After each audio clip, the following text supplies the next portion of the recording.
Well, welcome to Rails School. Today we're talking about some new language features that are being introduced into JavaScript, and we're gonna play around with them. So I put a link on the whiteboard of the page to the code that we're gonna run today. You can get it here. It's on github.com/railsschool/guestbook. So I recommend, let's clone that like we always do, and I'll show you I'll walk through that. Sorry, there's my terminal. So just pretend that I don't have the guest book installed yet. So we do git clone. Is it https://github.com/railsschool/guestbook.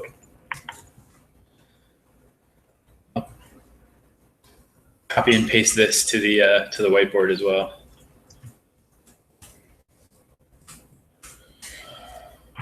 This is a typical Rails app. So you type that, and then you can cd into the guest book directory.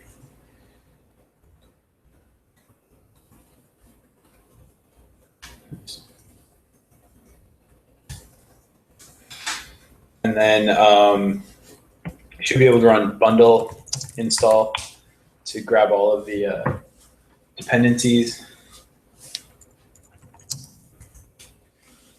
And then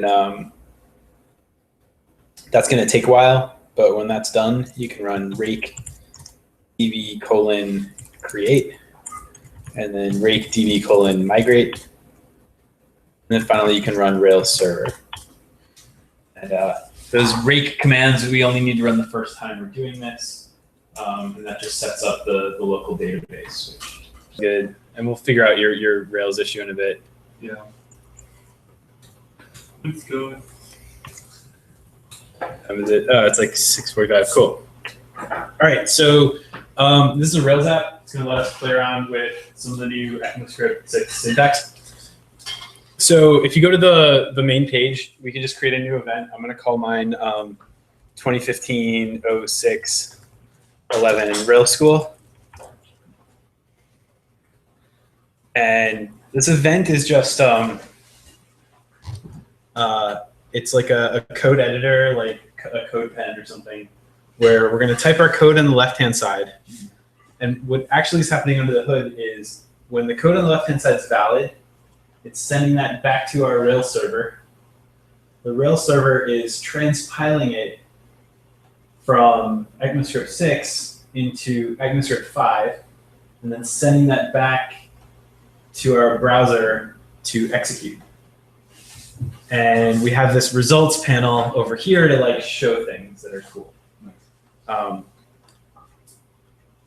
We could have done it all on client side, and that's usually safer because you're not saying run this JavaScript code on the server.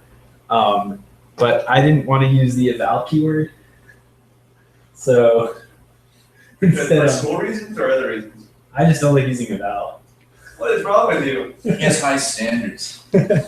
All right, so just to show that we can do this, we can use some typical jQuery. Let me know, is this big enough? To write the eval for you, so you don't have to type it in yourself. I actually am. It's called Rails UJS. But, can you guys see that, or is there a glare? No, I can see. Okay. So just to show that we can do some stuff, if I type this jQuery selector for the results frame, then I can set some HTML inside it to be like h1 output /h1. Right, so it's valid JavaScript. It went to the server. It came back here, and now we see output underneath. Could you paste that to the whiteboard? Because I really can't actually see that. Oh, here. What do you need to see it? Is that better? That is awesome. Right, just like that. Cool. At least I can see it. Can you make it just a little bit? Yeah. Okay. Oh, that's a little too big. Oh, man. All right, so this is just normal, like this is JavaScript as we're used to using it. It's jQuery, but so to most web developers, JavaScript and jQuery are the same. It's the stuff that you find on the web and paste. All right, so what I want to do, I'm actually going to delete this. What I want to do is I want to simulate a simple logging console. So like right now, I can write the JavaScript of like console.log hello. And does anyone know where that goes? I think in the developer tools, right? Yeah, exactly. So if you're on console. Yeah, if you're on a Mac and you hit Command Shift J or Control Shift, if you're on Chrome, and you pull up the developer tools, here you can see this console, and it printed out hello. I want to have an interface that's kind of like that, but instead of it printing out here to developer tools, I want it to print over here to the results. So the way we can, and I want to use it like, I want to be able to say something like var my console is some new console, and then my console.log hello. I want to be able to say it with that kind of syntax. So what we can do in currently with ECMAScript, we want to use the new keyword. We create a function called console. And inside that function, we can even do something like this.buffer, where we're going to just hold the text, is equal to an empty string. And now when I want to add the log function to this console, we have to open up the prototype for a console and define that function, function on the prototype. So we'd say something like console.prototype.log is going to be a function. This function takes some HTML. And here we can say, this.buffer is going to plus equal whatever HTML we send. And then we want to update this result area. So we can do the jQuery from before, which is like hash results.html this.buffer. So we can do something like that. And you can see actually as soon as you get that, you see that hello comes up here. And we can, console.log Rails school after that. And you'll see it says hello Rails school. So we can do this way. And that's fine. Like, if you know that paradigm, it's great. It gives you insight into this idea that JavaScript is a prototypal inheritance language. It's not C#, it's not Java. In ECMAScript 6, we can just pretend it's C# or Java. And I'll show you how we do that. So I'm going to comment this stuff out. Ben? Yep. I have a question before you comment. Yeah. I think it's important to know, or at least understand your reasoning, why you use console.prototype as opposed to defining this.log inside the constructor. That's a good. So this is just sort of the patterns that I've seen. Like some developers will always do the console.prototype.log. If you define this.log inside the constructor, is that valid? It's valid, yeah. It's valid. So is it just style, or is there a reason why you're doing that? Are you meeting me?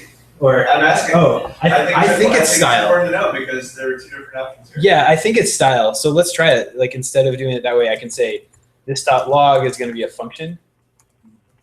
And I'm just going to put this inside. And we'll see, we'll show that it works.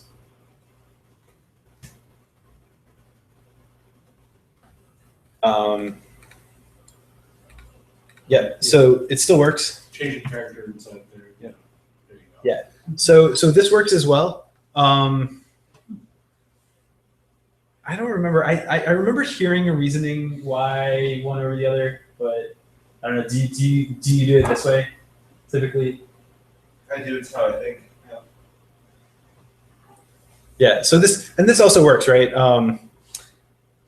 I always get wary when I reference the word this in JavaScript because it actually changes, like, just because. So in this case, actually, like, this works well. If I defined it outside, like if I have a method that references this somewhere else, I have to be careful what, like, this might not refer to what I think it's referring to, and we'll get into that in a bit with an example, a counterexample. So this is the way we can do it in current JavaScript. And it's telling me I have a missing semicolon somewhere. Oh, yeah. The ECMAScript 6 way of doing it, I can say we're going to have a class console, and we're going to have a constructor that gets called when we say new console. So similarly, in the constructor, I could say this dot buffer is going to be empty, and then we have a log function that takes some HTML, and I can just copy and paste the code from before. Like this dot buffer is going to add the HTML, and then results.html this dot buffer. And then let me just change this a little bit. So this is the ES6 way that we can write the equivalent code.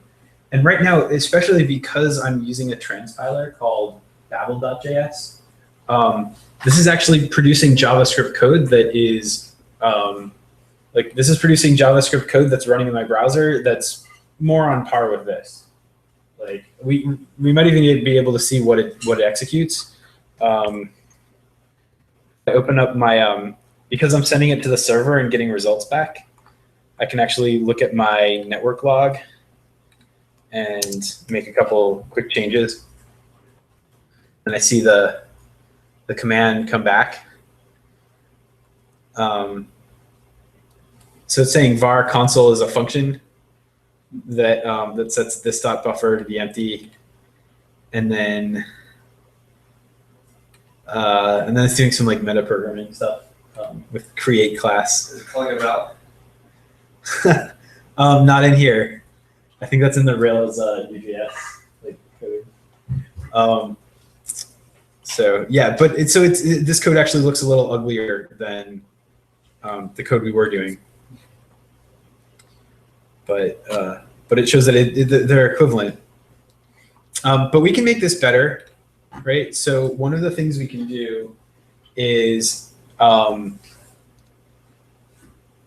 this dot buffer right now is kind of like I don't think it's private, right? Because I can do console.log my console.buffer. See what it comes out to be. Yeah, so we can access the buffer property of the console class, but there's no way right now in console to know when we've accessed that. So I can instead define it as a getter. So I can do something like I could say get buffer. And I can return this dot buffer. It's not too exciting, but what if I now want to change how we're storing this buffer? So instead of returning this dot buffer, maybe I want to use the jQuery, and I can just say like, and this isn't good, right? By the way, like it's actually nice to use a model here, but as an example, if I just wanted to return whatever's in the results panel, I could do like return hash results.html.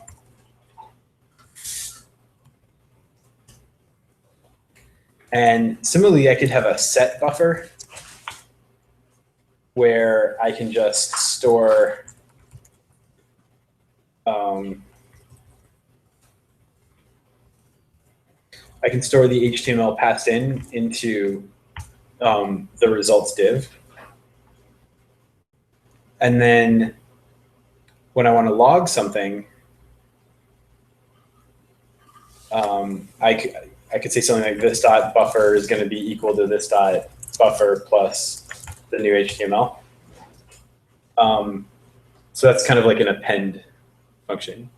So what's going on?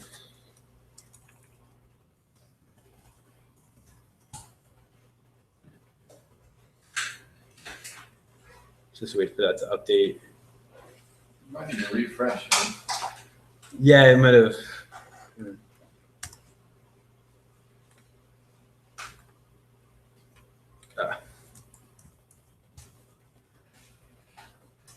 Okay. So we changed this around a little bit. So now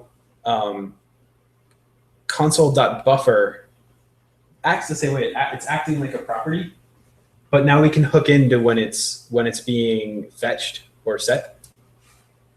So this is kind of like if you use C# or I think this kind of stuff is in TypeScript.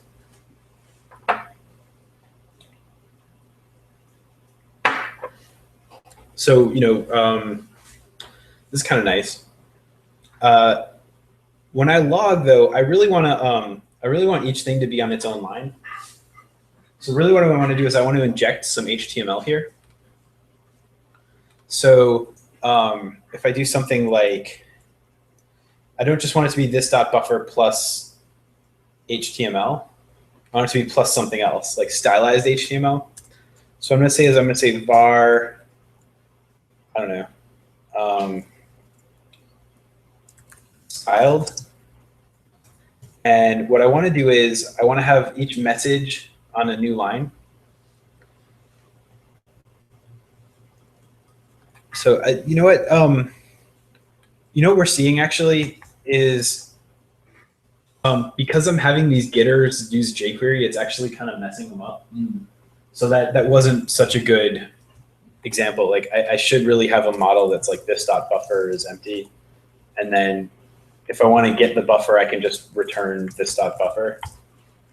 And if I want to set the buffer, I can say this.buffer is going to be equal to the HTML. And then I can call the update here.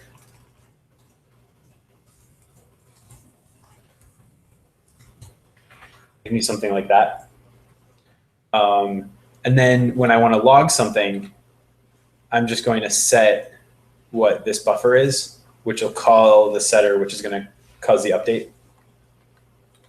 Let's see if that works. I'm actually going to refresh the page to see if that kicks it in. And it actually didn't.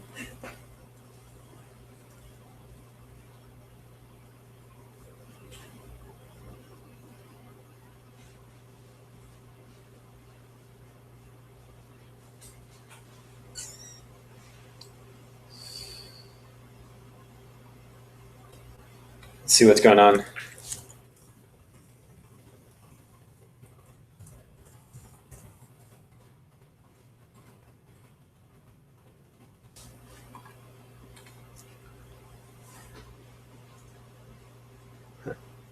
So for some reason now, when I'm setting this .buffer, it's oh, you know why I overuse the name. So really here I want to say, okay, you know what? I'll keep buffer as internal, and maybe I'll call this something else instead of the buffer. Maybe I'll call it the how about I'll just call it the HTML.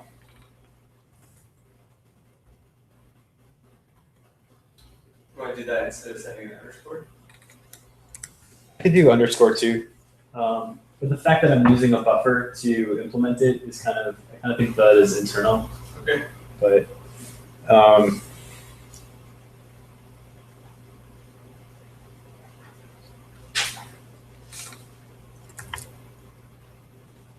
and then here, I'm going to set the HTML to be like this.buffer. So now we get our logs, but I want our logs to be on separate lines. So I can either do that when I set the HTML, I kind of want that to just be like, set our buffer to be that, don't worry about it. When I want to log something, here's where I really want to add some style to it. So I need something like var styled is going to be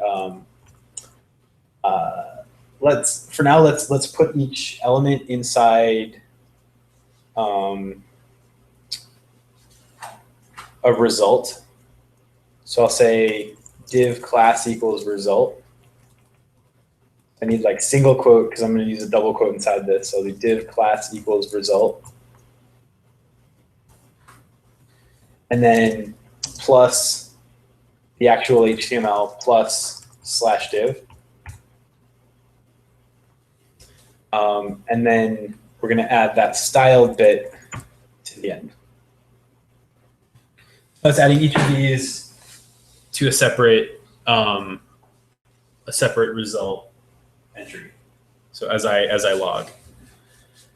But this is one of the things, and I know it's little, but this is one of the things that I really love about ES6 is instead of having using this plus operator all around, which gets kind of annoying, I really want to do something like string interpolation. So what I can do here is instead of single quotes, I'll use a backtick at the beginning and end of the string.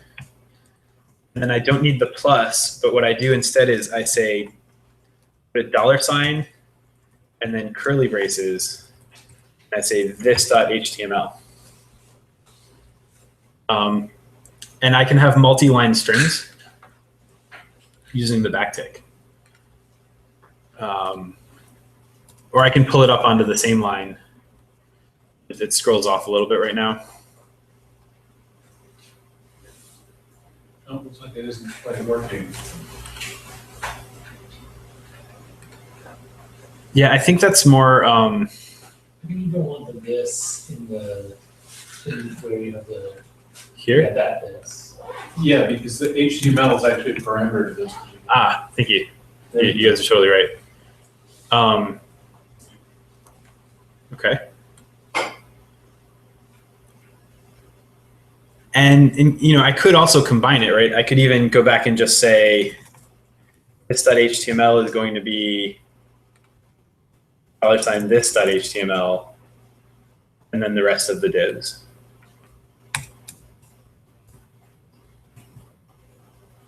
And this is like, because I'm so zoomed in, this is kind of annoying, but I can try to make it, because you can have multi-line strings with a backtick, I can actually lay it out fairly nicely. If you used React, like it kind of feels a little bit like that.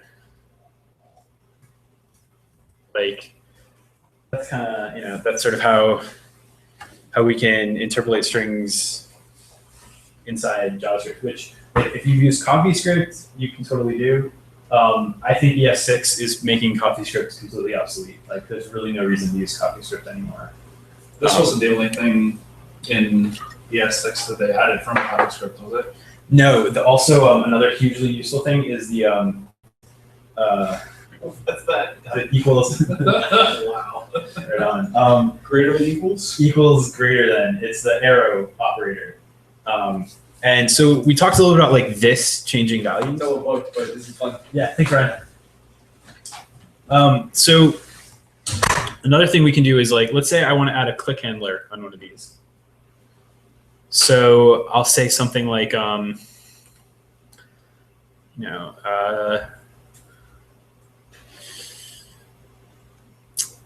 is it? When I click on one of these entries, I want to have an alert that pops up that says what's in the entry. So let's see, where can we add that? We can add it in the constructor. We could say something like, actually going to be results dot on. When I click something in a dot result subchild, I want to execute the function below.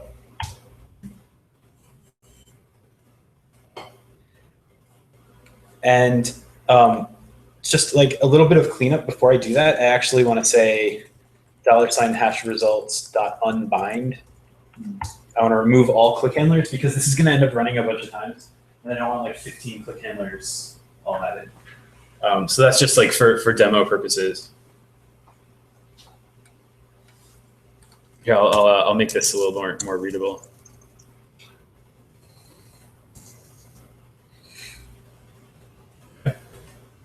Now, what we really want to say is we want to say alert this dot text. I'm sorry. We want to say like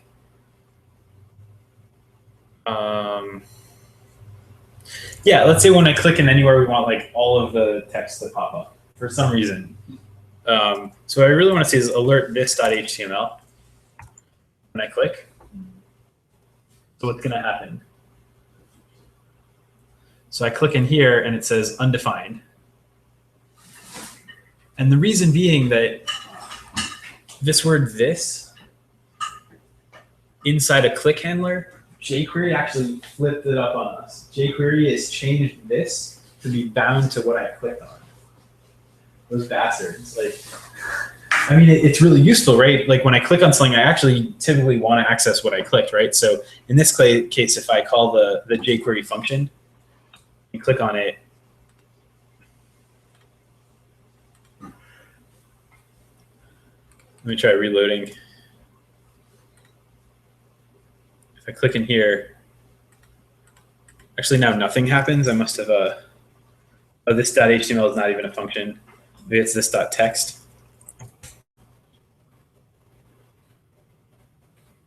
No, I don't even know what it set this to be. You know, I can try doing something like debugger, and then click on it. I go to the debugger, and I can say like, all right, what is this? In this case, it's div class equals result. Oh, right. It's not a jQuery object. So that's, yeah, that was it. So, you know, it would have to be $this text. Now, if I click on it, let me just try reloading.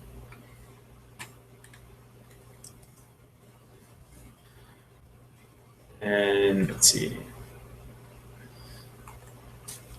I might still be stuck in my debugger.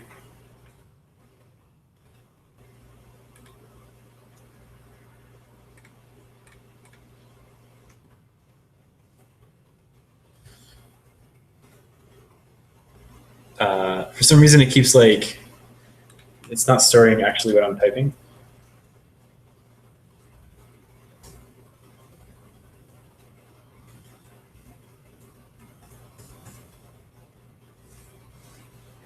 So if I alert this .text, $this.text,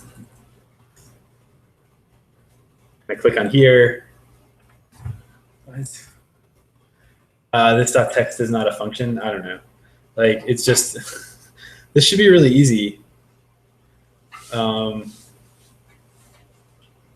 see what I'm doing wrong.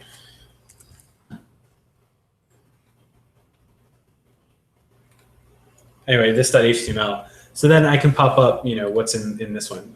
But the point being here is that this wasn't what I expected. I'm inside of the constructor of a class, but when I say this, it's something totally unrelated that I have no idea what it's going to be inside here unless I have intimate knowledge of how onClick is implemented. So I don't always like that. What I want to say is I want to call a function where the word this is still going to be bound to exactly what I think it should be. And so instead of using this function keyword, we can say 2 parentheses, because this function doesn't take any parameters, and this little arrow, meaning this is now a function binding this to the outside scope this. If I do that, then I click on this.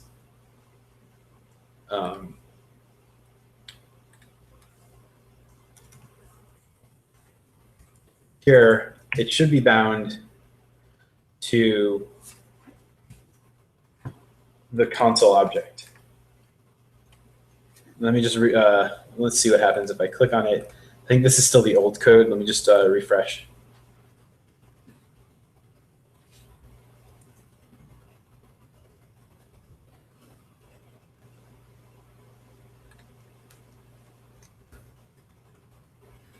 I'm really like killing my server for something. I don't know.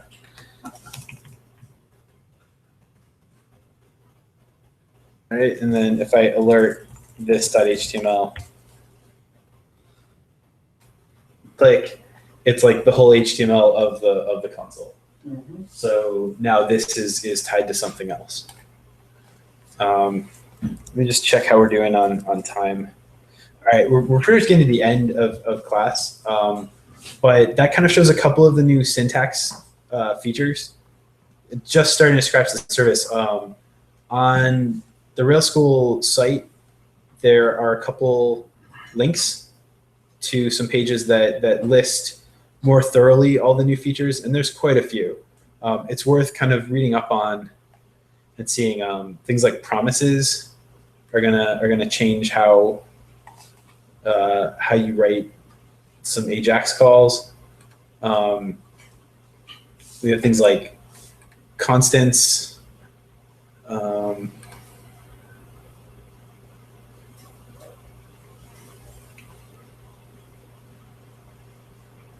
Right, this is that arrow syntax that we were using, and they call it lexical this because now this inside the function is going to be the same as this outside the function. Yeah,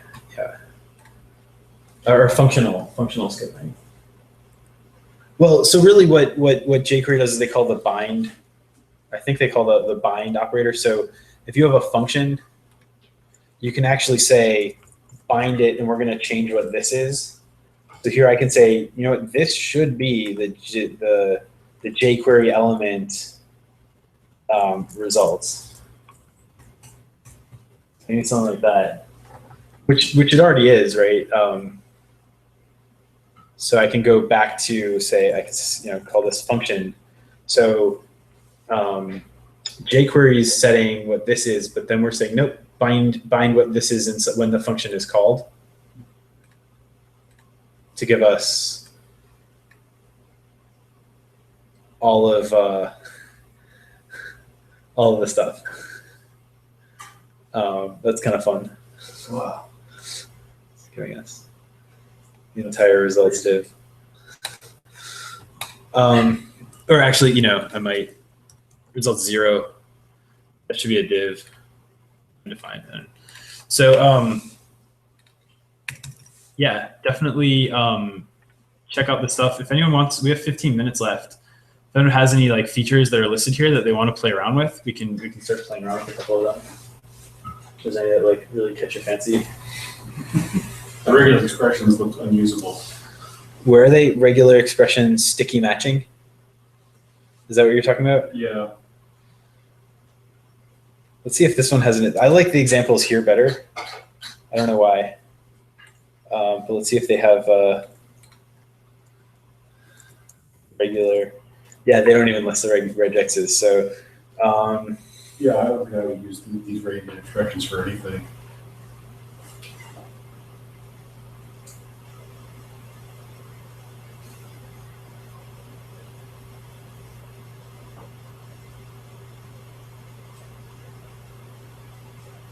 Is it just the syntax that you don't like? Yeah. I mean, this feels a lot like kind of Java parsing through regular expressions, Yeah. saying what was the last. Yeah, that's a little grammar-y for my taste. Grammar-y? That's cool. I never really heard you say that. It's interesting. So it's a way of kind of going through a loop and getting each regex match. Mm-hmm. Yeah, that would be an interesting one to dive into, like when it's useful. Another thing is generators. And this is a lot like, it kind of feels a little bit like Python generators. So what this is saying is, this is also using the let keyword, which is kind of like var, except it's scoped lexically, not, it's block scoped, not functional scoped. And so it's saying, all right, we have an iterator of Fibonacci that we're going to calculate the next one and yield it. So what that means is every time we grab the next one of a sequence, it's going to run through this code. And so then you can say for let n of Fibonacci, I think you might be able to say for var n of Fibonacci. So saying Fibonacci is a sequence, and we're going to iterate through it with this syntax. But it's efficient, right? We're not going to calculate the entire Fibonacci sequence and then iterate through each. Yeah, it's a lazy infinite sequence. Yeah, exactly. So that's kind of it's an interesting way of doing things, especially when you're like when you have async results. Just give me the next thing. What's nice about this is that we could implement. Let's say we want to iterate through all of our users, but we've got like 1 million users. So I can do something like grab them in blocks of 50. And then yield them 1 at a time or 10 at a time or whatever you want. Yeah. So that in my code, I'm just like, let u of users. And then in users, it'll be like, okay, grab 20, give them the next one. Oh, I'm all out. Now make the network call. Or even like, I just got to number 18. Let's make the network call so that by the time we get to 20, we've got the next block of 20. Yeah, I haven't. I want to look a little more in like symbols. This module loading, I don't think we can use our guestbook app to play with loading modules. We might be able to, but I don't think it's implemented. But what is it? Is something that I like about CoffeeScript is the way it has like comprehensions, like ways of looping through objects and arrays in kind of smart ways. Does this add anything kind of like that? This has the let n of something. So yeah, we can do, so let's try. We can say like let n of 1, 2, 3, 4, 5, 6, 7. So like of an array. Did I not use the right syntax for that? Oh, 4. I need a for loop. Yeah. And For let n of this console.log hello n.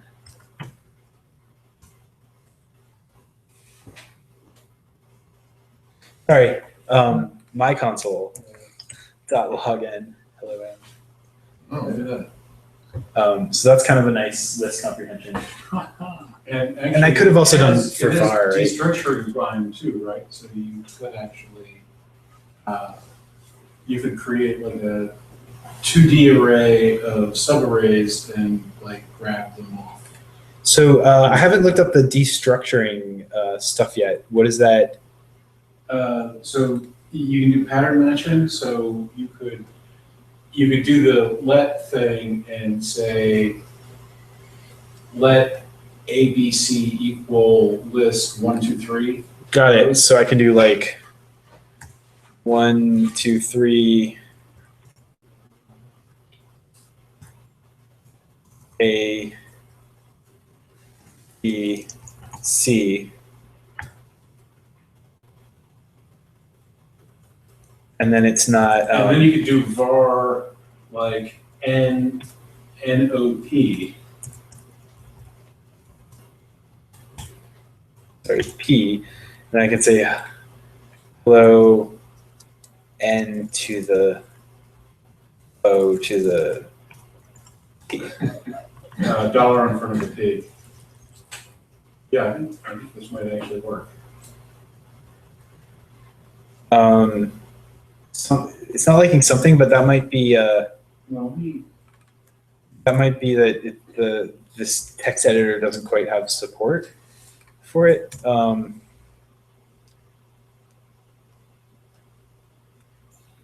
you have to put the variables in a list too, yeah.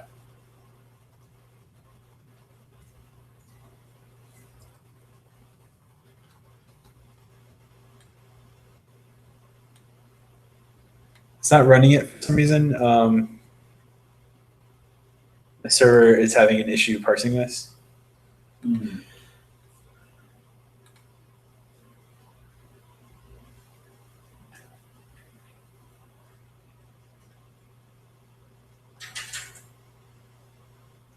Oh, you know why? Because it has to be like I have to do like let list 1, list 2 of that, and then down here I have to say let NOP equal lists.